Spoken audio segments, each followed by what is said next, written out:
Well, Kentucky Derby is coming up, and we're going to be having a little Cinco de Drinko / Kentucky Derby party where the girls are going to be bringing their big hats, sombreros, whatever. So I need a drinkable beer for this party, and I thought that an IPA will probably be a nice drinkable beer that I can bring over.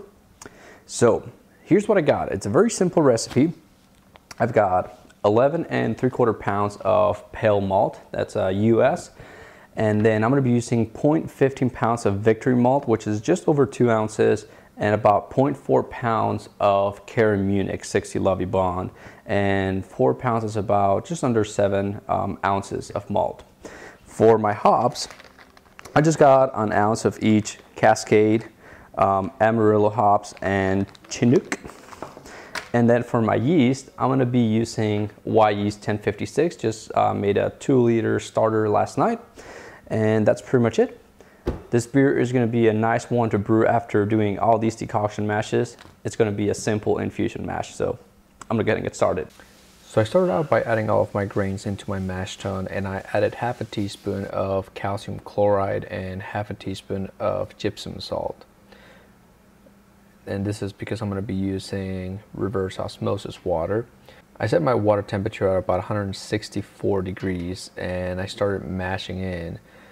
Now with the strike water at this temperature, I was shooting for about 150 degrees Fahrenheit.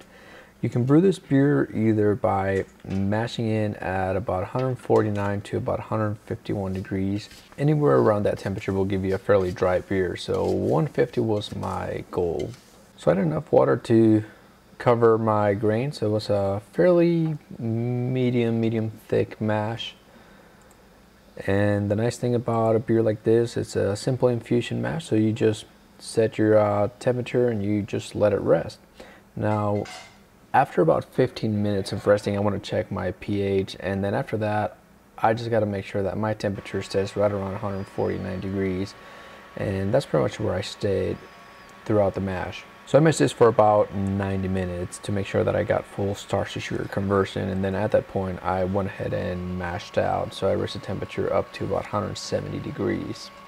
Then I just recirculated, so I started draining the wort. Anything that came out cloudy went back into the mash, and then as soon as my wort started coming out clear, then I started to collect all of those runnings.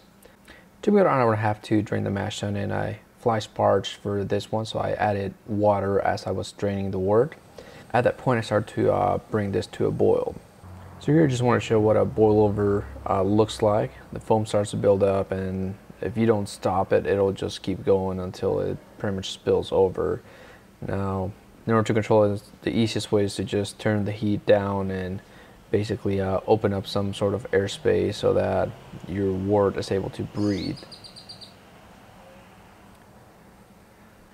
So I boiled this for about 60 minutes, and I did my first set of hop additions 30 minutes into the boil. So I added 0.75 ounces of all my hops, so the Amarillo, Chinook, and Cascade hops. And then when I had about 15 minutes left in the boil, I added my aroma hops. So I added about 1/4 of an ounce of all my hops again, so Amarillo, Chinook, and Cascade hops. Just gave it a stir, finished the boil, and went ahead and cooled the wort down to 70 degrees. And then I just went ahead and transferred the beer to my fermenter and pitched my yeast. And this beer I'm going to be fermenting at 65 degrees Fahrenheit. Now with this beer, I probably filled the carboy a little too high and didn't give it enough headspace, so it started to overfoam, but that's alright. I just ditched the airlock for the first couple of days, and I just plan on either putting the airlock back on, I'll either skim off the foam a little bit, or I'll just set up a blow-off tube. Either way, it should be fine. So that's it. I'll let you guys know how this turns out.